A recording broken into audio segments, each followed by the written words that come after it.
Hisoka is one of the most mysterious characters, not just in Hunter x Hunter, but in anime and manga in general, to the point where most sentences using Hisoka as a subject have a tendency to end in a question mark. And my question to that is why? Because we have so much more information about Hisoka than you may realize, which even extends into a highly detailed backstory. We know how he learned Nen and who he learned Nen from. We also know the very first person he ever killed using bungee gum, and so much more. However, none of that is actually in Hunter x Hunter itself. Although, to be fair to Togashi, that isn't too unusual. For example, that's how we got Kurapika's detailed backstory after all in a special 2-chapter volume. Although here's a fun fact about Hisoka that is in the manga. Hisoka's last name is Moro. Not a lot of people know that, because it's only revealed in the manga in chapter 351 when his full name was announced in Heaven's Arena. But also, Hisoka is one of the few characters who is spoken of directly by the narrator. Hisoka never speaks of his past. He's not particularly interested in events long gone. He'll probably forget what Castro looks like by tomorrow. Hisoka does not belong to anything or anyone. Hisoka is his own man, and he's confident that he is the most powerful. And of course, the narrator would have had to say this because Hisoka never would have, because he has no interest in himself. Hisoka is interested in others, which makes him one of those brilliant wildcard characters because you can't classify him as something simple like good or evil, or even mostly good or mostly evil, even antagonist or protagonist. There are times in Hunter x Hunter where Hisoka slips seamlessly between those roles, and as a result, he has a tendency to collect pinnacle professions like their trading cards. For example, he's a professional hunter, a floor master of Heaven's Arena, and was also a member of the Phantom Troop, the only character in the series to have attained all 3 of those absurdly high-paying jobs. Although in terms of perception, Hisoka falls on the scariest side due to his battle lust, for which he often gets labeled, probably quite rightly, as a murderous sociopath. Fighting is literally the only reason why Hisoka lives, and fighting worthy opponents is also the only reason why he ever does anything that isn't that. This is because Hisoka experiences what seems to be a quite literal orgasm as a result of near-death experiences. In one case, as a result of just flat out dying. So he's on this constant quest to find new and more powerful opponents to bring him to that brink. A quest which, much like he in battle, only continues to get harder as time goes on. He is legitimately one of the most powerful characters in Hunter x Hunter, and so for Hisoka, this world is starting to run dry. So Hisoka is at the point where he's cultivating the power of other characters. And this is where Hisoka becomes just a little bit weird to think about, to say the least. Over the course of Hunter x Hunter, a lot of his plotline can be summarized as grooming children, essentially so that they can grow up to give him an orgasm. Like, it's not sexual, but also it is. It really is. And Hisoka is what would be referred to as a switch. He often exhibits very feminine characteristics and uses female-specific speech in Japanese, as if in an attempt to come across as submissive and alluring, even though a grand total of 0 people see it that way. But he absolutely does not hesitate to switch it up and become dominant when the time is right. As far as more traditional feelings go, Hisoka does have a thing for Machi, who is the only character he's shown a non-combat sexual attraction towards. He's even invited her out for dinner and implied intercourse, although she rejected him. But Hisoka also has an on-again, off-again relationship with Illumi Zoldyck. Hisoka often teams up with him, but it's not going well. Illumi has more or less friend-zoned Hisoka battle-wise and probably every otherwise. But Hisoka does plan to take Illumi on one day very soon actually. But Hisoka's true love in the series is leader of the Phantom Troop, Chrollo Lucifer. Chrollo is absolutely the one with the perfect mix of intelligence, power, and a genuine desire to brutally kill murder Hisoka, which he did do that one time. But the problem is Hisoka's abilities are designed to be so sly and versatile. He is of course the user of bungee gum, transmuted aura that contains the properties of both rubber and gum. But he also comes equipped with an often forgotten about secondary ability called Texture Surprise, which possesses no straightforward combat utility. In fact, it's very rarely used by Hisoka in combat at all. And we do actually have an explanation for how and why he created Texture Surprise, but first, against weaker opponents, those unlikely to bring him to climax, Hisoka still likes to fight, but he does so with style. For example, his match against Castro is one of the rare cases of him wielding Texture Surprise in combat, where Hisoka purposely crafted the illusion that he'd reattached his arm. I can't stress this enough, Hisoka did not need to do this. The narrator even said that using Texture Surprise was not at all critical to his victory, but it was critical to Hisoka. Because fighting isn't about the pun intended outcome, it's about the experience. Hisoka constructed the most fun possible experience out of Castro. But why is he like this? Well, if you want to retain the mystery that is Hisoka, then this might be a good point to stop watching the video, because we're about to go into details. He's a character who is seen as akin to the Joker, as in the less you know about about him, the better. It's the mystery that makes him that much more terrifying. And one key thing we do understand is that Bungee Gum is a name taken from his favorite brand of chewing gum, and Texture Surprise is also taken directly from another popular in-world candy that came with novelty stickers, hence why Hisoka's Texture Surprise takes the form of stickers. Other than that though, Hunter x Hunter gives you absolutely nothing about Hisoka's past, but that doesn't mean it doesn't exist elsewhere. With the approval of Hunter x Hunter author Yoshihiro Togashi, a Hisoka backstory was illustrated by Shui Ishida. This is a one-shot chapter called Hisoka's Past, and the story opens up with a much younger Hisoka being found on the verge of death by a man named Morotonio, the ringmaster of the Morotonio troop. We don't know how Hisoka came to be in such bad condition, he just was. But chronologically, this is the earliest known depiction we have of Hisoka. He was found in Glamgasland, which is a city on the European continent, northeast of York New City. Those who originally settled there became unbelievably rich due to all of the natural gas resources, but eventually all of those were depleted. After which point, they turned the city into a Las Vegas-style entertainment destination, hence why the Morotonio troop were here. They were trying to make it big time in whatever the circus equivalent of big time is. Now, Morotonio himself had a very special act that he would perform called sky swimming. It bewildered most, but it was actually a very simple use of Nen. Like Hisoka, Morotonio was a transmuter, and so he gave his aura magnetic properties, thus allowing him to walk on any surface. And Morotonio essentially took pity on Hisoka and took him in when they found him on the ground. Luckily, by this age, Hisoka was able to perform card tricks. Not only that, but he could perform them even better than Morotonio himself. Hisoka said that he learned them from his mother, and that she was a quote, very skillful lady, which may imply that Hisoka was raised in Gamglassland because of its high...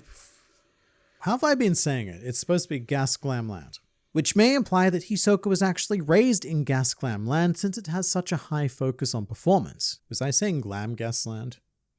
Although there's a strangity with Hisoka's last name as well, Moro, or specifically that his full name is stated in the Western way rather than the Japanese way, which would be Moro Hisoka. And the only other characters that do this tend to be people from Meteor City, such as Feitan Porter. But also, Hisoka's name is spelt in katakana, further implying foreign origin. Now, most of the Morotonio troop were quite wary of Hisoka, and to be fair, they had good reason to be, because even at this early age, he was already displaying the behaviors that he's best known for in Hunter x Hunter. Now, at the same time, there was a notorious serial killer running loose in Gasglamland called 100-Faced John Doe, named because he would use a different face for every attack, which seems very coincidental. This mysterious boy appears on the floor in the city at roughly the same time as a notorious serial killer. And we know that said mysterious boy later grows up to become something quite akin to a serial killer, with abilities that are quite similar to what this serial killer is using, so it's intriguing. At this time, Hisoka was only adding to suspicion by actively usurping the roles of others within Morotonio's troop, notably replacing their juggler and putting him to such shame that the juggler quit the industry altogether. A very important moment here occurred though, because the first time Hisoka goes on stage is when he first dons his trademark star and tiered makeup, implying that in the modern day, he wears that when he's ready to perform, just doing less juggling and more murdering. But due to Hisoka's raw potential, Morotonio decided to train him in the use of Nen. He was Hisoka's gateway into aura control, and they practiced Nen once a week together. And as time goes by, we learn that Morotonio's original ambition was to become a professional hunter. He even took the hunter exam, but he failed in that particular year. It was said that only one person passed the exam, and this is implied to be the 367th hunter exam, where the only candidate to pass was Jing Freaks. One of Morotonio's troop members, Abaki, even wanted to become a professional hunter to fulfill Morotonio's desire, and he was also actively training Abaki in Nen because she was the only other person with enough potential for it, and she'd been training for years at this point, mind you. So it was a bit of a shock when, within a single week, Hisoka mastered both Ten and Ren, showing the same if not greater potential than Gon and Killua, which was said to be 1 in a million. For some contrast here, Morotonio estimated that it would take Hisoka around 3 years to reach this point. Which he did in 1 week. So at this stage, it only adds more suspicion to Hisoka being the Nen serial killer, as his progress is so astoundingly fast it's almost as if he's faking it. Although this suspicion is immediately quelled when Hisoka saves Abaki from John Doe. And being the sociopathic little genius he is, Hisoka almost instantly deduces that John Doe is actually Morotonio. And Morotonio himself turns out to be quite disturbingly similar to Hisoka. Morotonio gets a rush from performing, from surprising people, although in his case, it's a rush he cannot quell until he kills someone. Hisoka then reveals that he only joined Morotonio's troop for the very cryptic reason of wanting to draw the right card. So it wasn't for Morotonio, or I guess John John Doe specifically, but he turned out to be exactly what Hisoka was looking for, much like how he would go on to do with Chrollo and the Phantom Troop. But by this point, Hisoka had developed too rapidly. He had his own Nen ability, Bungee Gum, and he wielded its world premiere performance to kill Morotonio. However, Hisoka took more inspiration from Morotonio, and using Morotonio's trick to transmute himself new faces, Hisoka developed Texture Surprise, an ability that was stated to be brought into existence purely as a passing whim, which he used to give Morotonio one of the John Doe killer faces. The implication here being quite extraordinary. This implies that Hisoka is so talented that he could, if he desired, develop a legion of Nen abilities just like that, just on a whim. But he doesn't, because Bungee Gum and Texture Surprise currently satisfy all of his whims. But if they didn't, if Hisoka found a new desire, then he would become that more dangerous instantly. After this, Hisoka and all traces of Morotonio disappear, and the story ends with the troop wondering where they both went. Now, there is some question as to whether this story is canon or not, and currently that's very much up to you as the reader. An official statement has never been made, but it was created with Togashi's approval. Although one curious fun fact is that this project was originally an April Fool's joke. Sui Ishida posted the idea on his Twitter as a gag back in 2015, so it's a joke come to life. It could be the truth, or it could be like the Joker telling one of the many stories about how he got his scars. And even though it explains a lot, it still leaves so many questions. How did Hisoka get beaten up in the beginning? Well, that was almost certainly a ruse conducted by him to get into the Morotonio troop. But why was he even after the troop to begin with? Was he on the hunt to fight John Doe and this is where his instincts led him? Or was he just looking for a fight and drawn to this place by some force that even he couldn't describe? I would also even question, was Hisoka looking for a fight at all? His desire here is so unclear that I personally don't think that even Hisoka had a solid idea of exactly what he wanted. He only knew what it was when he found it. He also clearly already has a past with performance, as he was able to do advanced card tricks and circus tricks with no effort whatsoever. But with that, I also have to think, was what he said about his mother even the truth? I'd honestly even question whether or not he already knew about Nen and he was just pretending, putting on a performance within a performance as he often does. But the only reason why I wouldn't go that far is because there is a scene with him in private, in a bath, experimenting with his new abilities and developing Bungee Gum. But forget whether this one-shot is canon or not. Let's assume that it is. Even if it was, is anything that Hisoka actually says or does in this one-shot true? Because those are two very different questions. But it does lay a lot of foundation for Hunter x Hunter though. One curious question that's always lingered is why Hisoka took the Hunter exam. The answer that Hisoka gives Netero is that so he can legally kill people, but in this context, it would be because he learned about it from Morotonio. I neglected to mention this, but by the way, the reason why Morotonio never took the exam again is because he was scarred from the candidate implied to be Jing. Mentally scarred, not physically scarred. Although maybe physically scarred. We never see his true face because he always changes the faces. But that idea would have excited Hisoka. So then he goes and takes the Hunter exam himself, and it's just boring. So boring that he goes and murders 20 of his fellow examinees, which is not against the rules, but he also almost killed an examiner, which is against the rules. And he does kill said examiner in the next year. But the blue balls must have been strong. Hisoka's relationship with Gon also becomes a lot more interesting because of Morotonio's relationship to Jing. Hisoka essentially sought out Jing, or a Jing-like opponent, after hearing of the Hunter exam, and what he found was Gon. Hisoka then recognized that potential and decided to raise Gon into a Jing. Hisoka wants Gon to become the same sort of person that was capable of scarring Morotonio. This story also informs Hisoka's relationship with Chrollo as well. He's also a troop leader after all, but of a troop that Hisoka has a much more vested interest in activity-wise. And this could be Hisoka potentially looking for and trying to recreate his experience with Morotonio. He even got to the point where he and Chrollo did fight in Heaven's Arena, a spectacle very much befitting Hisoka's taste, even if Chrollo was the one who chose the arena. And it was here that Hisoka received his most powerful orgasm yet, not only fighting but literally being killed by Chrollo in Heaven's Arena. However, Hisoka's lust for battle was so strong, and actually dying, well, doesn't service that, so his desire to live was so strong that he programmed Bungee Gum to revive him after death, and he now exists in a state of post-mortem Nen, acting as a seductive gum-based Terminator on a mission to kill each and every member of the Phantom Troop. And that is currently all there is to the existence of Hisoka.